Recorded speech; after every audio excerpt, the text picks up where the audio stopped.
Good afternoon. This is All India Radio. I'm Anuja Kumar, and with me is Abhishek Mukhopadhyay with the Midday News.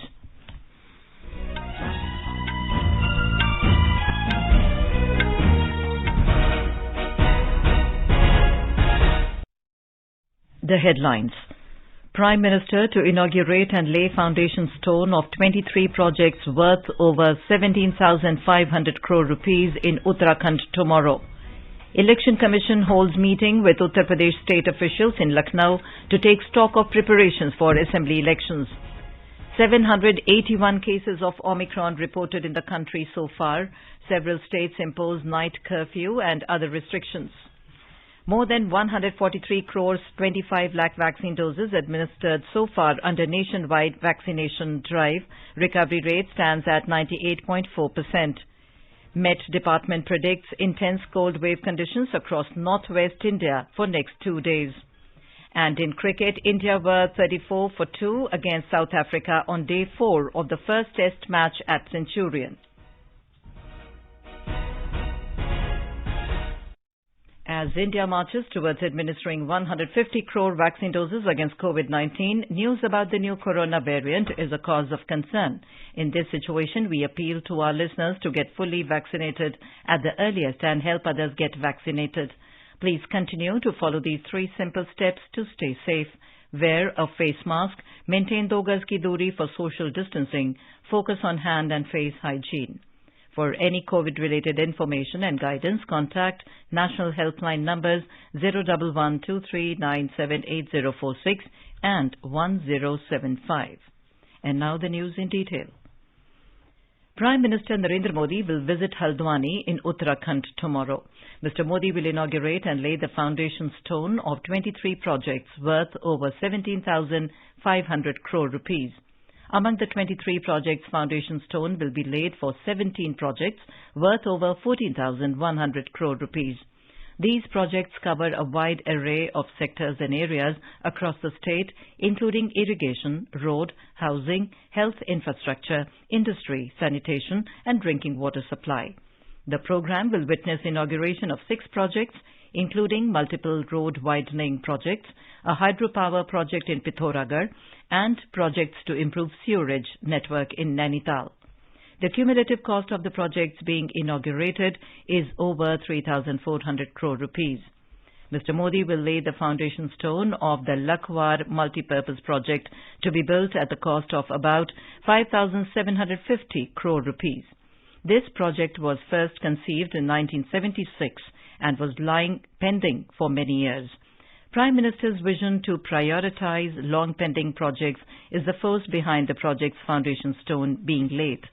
This project of national importance will enable irrigation of about 34,000 hectare additional land, produce 300 megawatt hydropower, and supply drinking water to the 6 states of Uttarakhand, Uttar Pradesh, Haryana, Delhi, Himachal Pradesh, and Rajasthan.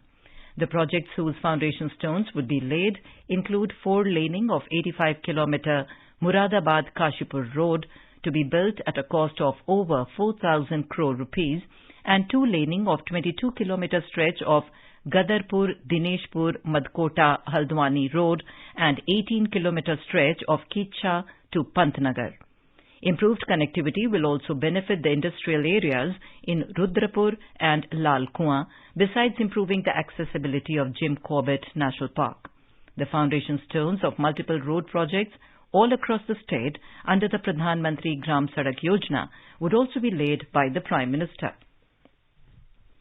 The full Election Commission led by Chief Election Commissioner Sushil Chandra holds a meeting with Uttar Pradesh DGP, State Home Ministry and expenditure officials in Lucknow today to take stock of the preparations for the assembly elections.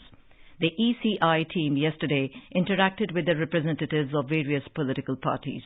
The team arrived in Lucknow yesterday on a 3-day visit to the state to take stock of preparations for the assembly elections. We have with us our Lucknow correspondent Sushil Tiwari, who will give us more details about this visit. Sushil, can you please give us a detailed account of the busy schedule of the Election Commission of India? Well, Anuja, this is a very important tour of Election Commission since we all know that cases of Omicron variant are increasing day by day in all states, and this is a poll-bound state. This is a very big state in terms of, and very challenging state also in terms of conducting the elections. So, full election commission led by Chief Election Commissioner Sushil Chandra is holding meeting with different stakeholders regarding to the election in the state. Today they are discussing it with the state machinery, the DGP, Chief Secretary and expenditure officials, and yesterday they met with the different political parties, and as per our knowledge, as we got the information from the different political parties, that all raised the issue of implementing the COVID protocol during the public meetings, rallies. So this is a big concern for Election Commission also. Today, after discussing state officials, tomorrow there is a press conference is expected. They can talk with the media also to give the gist of the total 3 days meeting with what the Election Commission thinks about what is their preparation about the upcoming elections. Anuja? Thank you, Sushil, for that update. More than 143 crore 25 lakh vaccine doses have been administered so far under nationwide vaccination drive. India's active case load currently stands around 77,000. Active cases account for less than 1% of the total cases. The recovery rate is currently at 98.40%. Over 7,300 recoveries have taken the total recoveries to over 3 crore 42 lakh. A total of 7,347 new cases have been reported in the last 24 hours. Over 67 crore 52 lakh total tests have been conducted so far. Over 149 crore vaccine doses have been provided to states and union territories so far. The vaccines have been given through the central government free of cost channel and direct state procurement category. The Health Ministry said more than 16 crore 67 lakh balance and unutilized COVID vaccine doses are still available with the states and UTs.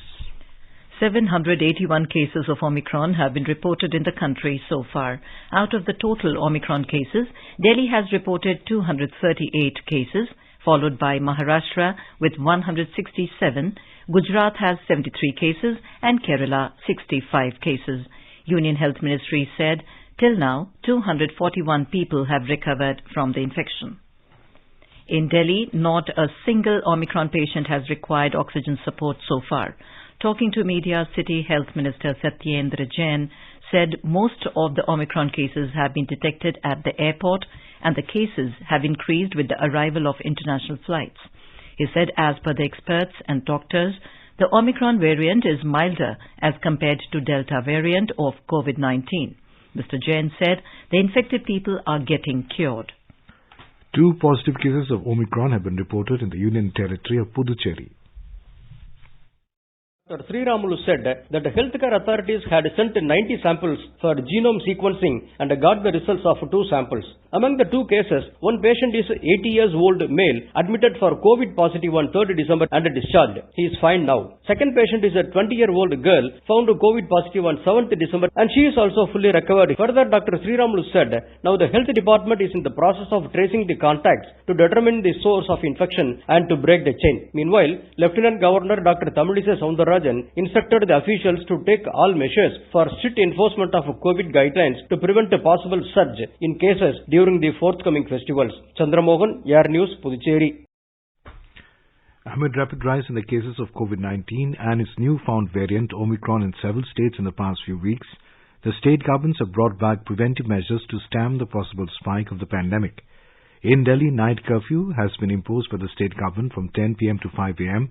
after yellow alert sounded under Graded Response Action Plan (GRAP) with immediate effect. Uttar Pradesh Chief Minister Yogi Adityanath issued orders to initiate strict measures, including statewide night curfew from the 25th of December. The night curfew will be applicable from 11 p.m. to 5 a.m. The Madhya Pradesh government too imposed a night curfew in the state from 11 p.m. to 5 a.m. till further orders. Karnataka government also decided to impose a night curfew till January 6th from 10 p.m. to 5 a.m.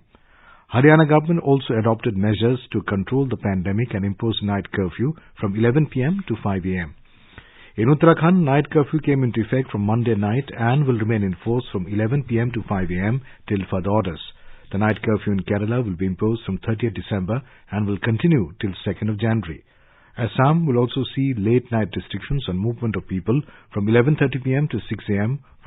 till further orders. In Bihar, all parks and zoos in the state will remain closed from December 31st to January the 2nd in the wake of rise in COVID cases. This decision was taken by the Crisis Management Group. The state government has asked the organizers of social, political, cultural, education, entertainment, sports and religious events to ensure adherence of COVID-appropriate behavior. Meanwhile, the number of daily COVID cases continues to increase, with 47 more people testing positive for the virus in the last 24 hours.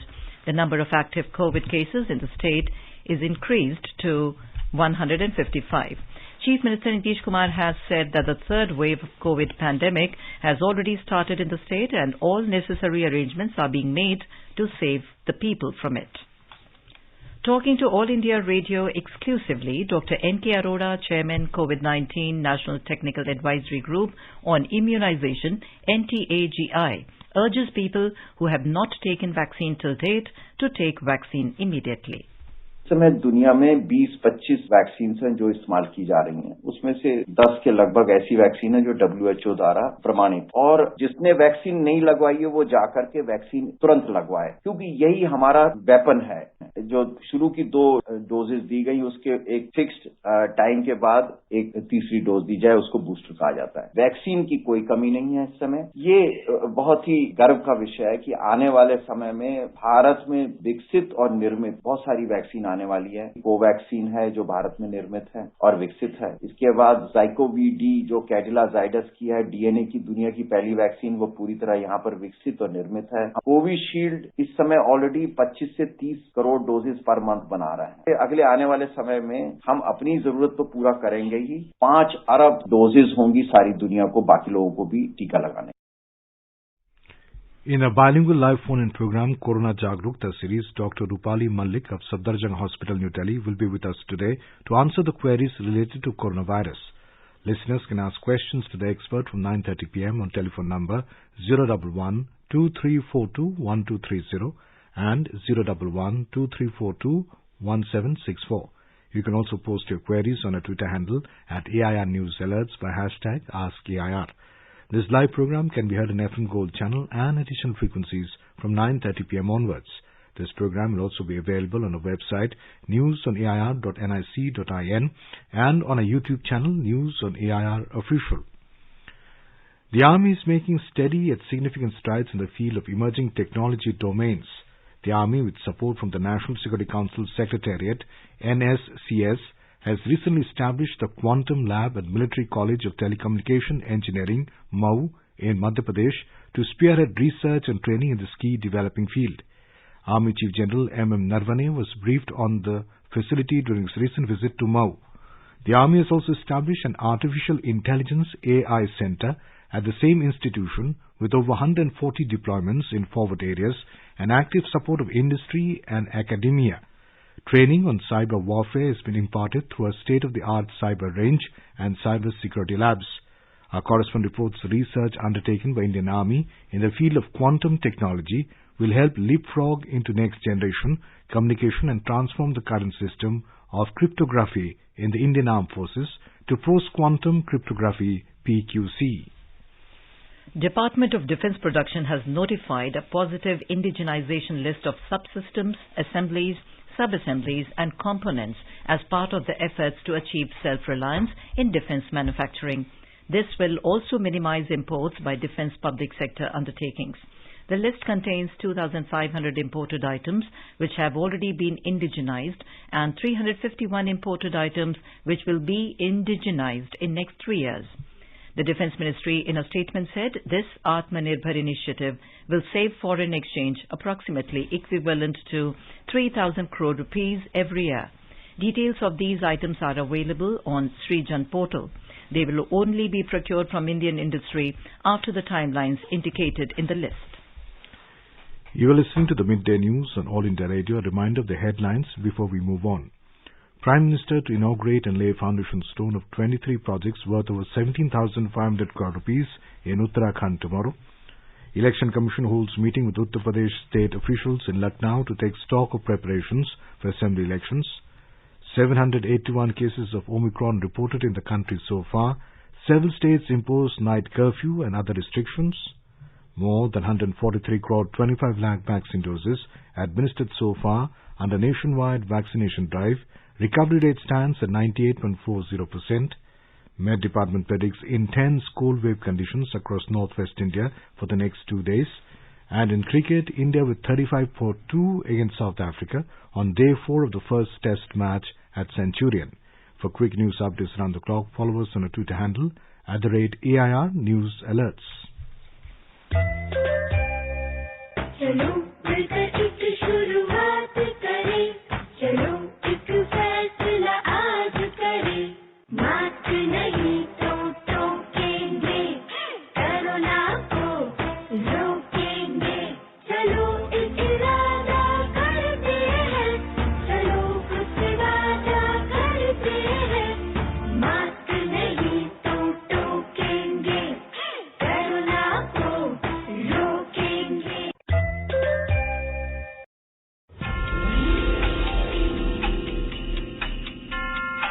Do join us on 30th December at 7:30 a.m. in Art Savere and 4:30 p.m. in Parikrama for a special year-ender broadcast of Kaleidoscope.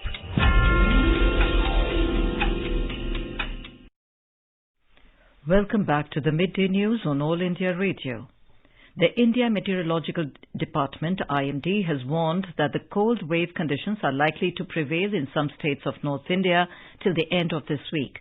Minimum temperatures are likely to drop by 2 degrees centigrade to 4 degrees centigrade from Wednesday over most parts of northwest India, following a wet spell for the next 2 days. According to IMD predictions, instance cold wave conditions are likely to prevail over Punjab, Haryana and Chandigarh from December 31st to January the 2nd. Cold wave conditions are also expected in northern Rajasthan on January 1st and 2nd. Dense fog in isolated pockets are very likely over Punjab, Haryana and North Rajasthan in night and morning hours during next 3 days. Over Delhi, the wet spell is almost over, said IMD. Minimum temperatures will start dropping now gradually. Another active western disturbance is approaching on January 5th, which is likely to bring rain over Delhi around 5th and 6th of January. The senior scientist R.K. Jenamani said that they are monitoring the approaching western disturbances and will issue alert accordingly. NPP leader and Manipur Minister Letpao Haokip joined the BJP today. He was inducted in the party in the presence of Union Minister Bhupendra Yadav and BJP leaders Sambit Patra and Anil Baluni at party headquarters in New Delhi. Speaking on the occasion, Mr. Haokip said, under the leadership of Prime Minister Narendra Modi and Home Minister Amit Shah, Manipur can develop. And now let's listen to a special program, Azadi Ka Safar, highlighting the importance of the day during the freedom struggle. आजादी का Amrit Mahotsav.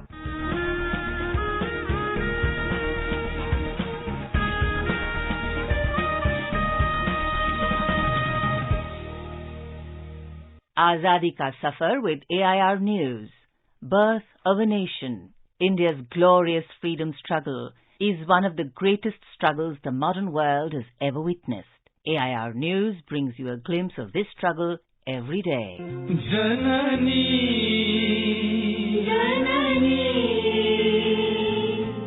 Janma Bhumisha, Janma Bhumisha, Surgadapi, Surgadapi, Gariyasi, Gariyasi.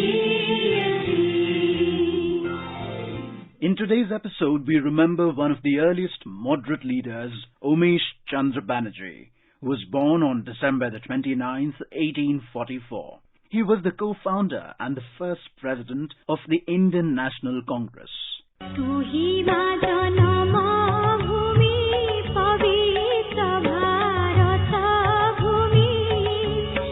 Banerjee won a government scholarship to study law in England and was called to the bar in June 1867. In England, he founded the London Indian Society and advocated representative and responsible government in India. He returned to Calcutta in 1868. and within a few years became the most sought-after barrister in the High Court. In 1883, he defended Surendranath Banerjee in contempt of court case against him in the Calcutta High Court. Umesh presided over the first session of Congress in 1885. In the 1886 session held at Calcutta, under the presidency of Dadabhai Naoroji, he proposed the formation of standing committees of the Congress in each province for better coordination of its work, and it was on this occasion that he advocated that the Congress should confine its activities to political matters only, leaving the question of social reforms to other organizations. He was the president of the Indian National Congress again in the 1892 session in Allahabad. We pay tribute to this great leader.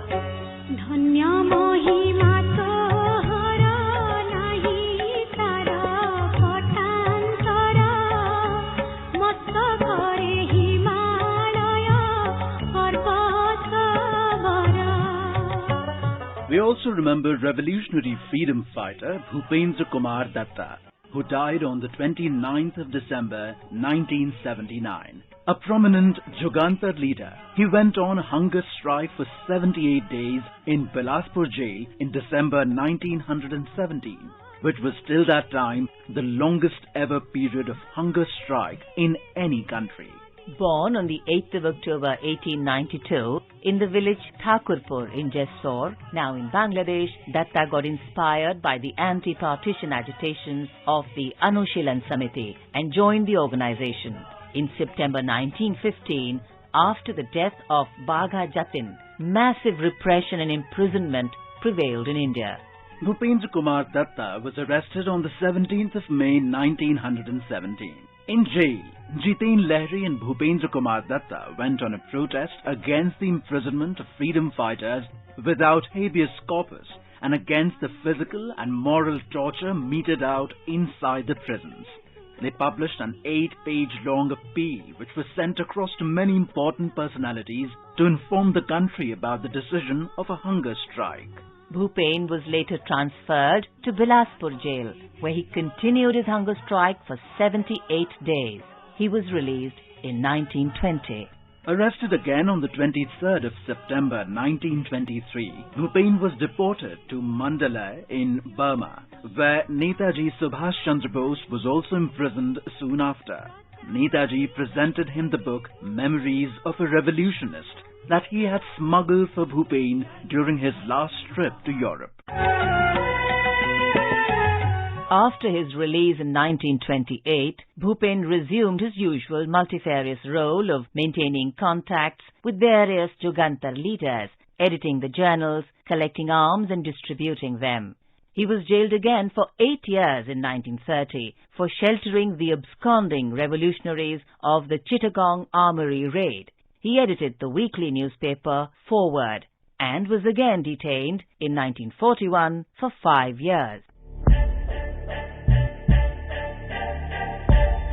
Bhupen stayed back in East Pakistan after partition to rescue victims of communal riots and was even elected Member of Parliament. He supported a motion to make Bengali the official language of Pakistan in the Pakistan Constituent Assembly in 1948.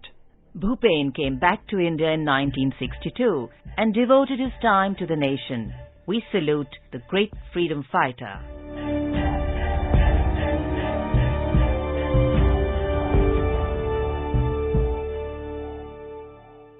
That brings us to the end of this episode of Azadi Ka Safar with AIR News. See you in the next episode tomorrow.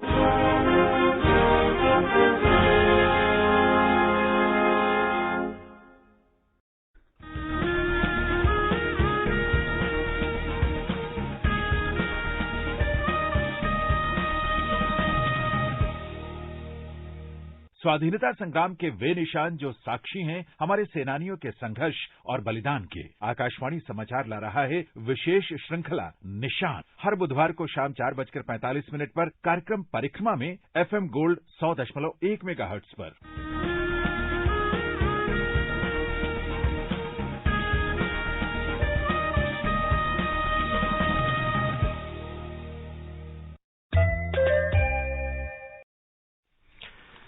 Best wishes to all consumers for Azadi Ka Amrit Mahotsav. Hallmark ensures purity of gold. Always purchase Hallmark gold jewellery. For any consumer-related complaints, please contact National Consumer Helpline's toll-free number 14404. Issued in public interest by Department of Consumer Affairs, Government of India. Jago Grahak Jago.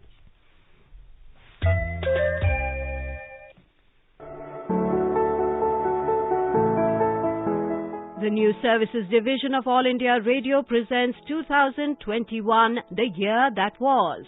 Let us take a look at the notable events and developments in the year. From politics to sports, business to global affairs, what made headlines in the year gone by? To know more, join us on 30th December on FM Gold Channel 100.1 MHz and additional frequencies from 9:30 p.m. onwards. This program will also be available on our website, newsonair.nic.in, and on our YouTube channel, News on AIR Official. The Commander-in-Chief, Andaman Nicobar Command, General Ajay Singh, dedicated Sankalp Smarak to the nation to commemorate the landing of Netaji Subhash Chandra Bose in Port Blair 78 years ago, that is on 29 December 1943. Netaji was on a short trip to Andaman and Nicobar Islands in the last days of 1943. Every year, 30th December has been celebrated as first tricolour hoisting at Port Blair as free land from British rule by Netaji in 1943 as the Supreme Commander of INA. The Japanese handed over the Andaman and Nicobar Islands to Netaji. In Spotlight tonight, AIR News will broadcast an exclusive interview of Union Tribal Affairs Minister Arjun Munda.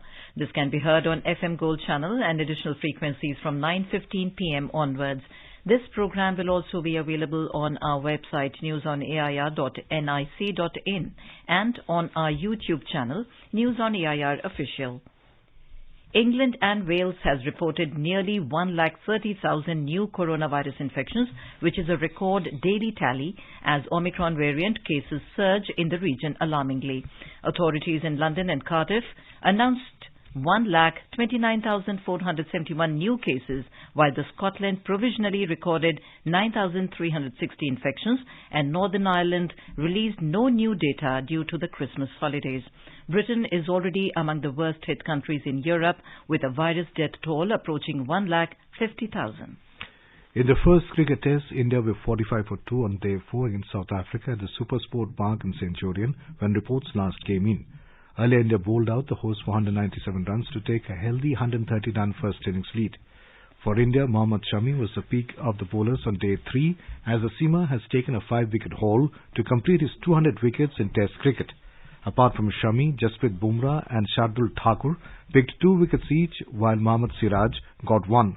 Temba Babuma top scored for South Africa with his 52-run knock. Earlier, Lungi and Giddy picked up 6 wickets as India suffered a batting collapse on day 3 of the first test. Now let us take a look at the weather update for today. The national capital Delhi is likely to have moderate fog. It recorded a minimum temperature of 10 degrees Celsius, while the maximum will be around 20 degrees. Mumbai is likely to have mainly clear sky. It noted a minimum temperature of 19 degrees Celsius, while the maximum is expected to be around 31 degrees. Chennai will experience generally cloudy sky with light rain. Kolkata will have partly cloudy sky. Srinagar is likely to have mainly clear sky. Temperature will hover between -2 and 10 degrees Celsius. Jammu will have partly cloudy sky and Leh likely to have partly cloudy sky, and the temperature will vary between -15 and -1 degree Celsius. And now, before we end the bulletin, the headlines once again. Prime Minister to inaugurate and lay foundation stone of 23 projects worth over 17,500 crore rupees in Uttarakhand tomorrow. Election Commission holds meeting with Uttar Pradesh state officials in Lucknow to take stock of preparations for assembly elections. 781 cases of Omicron reported in the country so far. Several states impose night curfew and other restrictions. More than 143 crore 25 lakh vaccine doses administered so far under nationwide vaccination drive. Recovery rate stands at 98.4%. Met Department predicts intense cold wave conditions across northwest India for next 2 days. And in cricket, India were 50 for 2 against South Africa on day 4 of the first test match at Centurion. And with that, we end the midday news.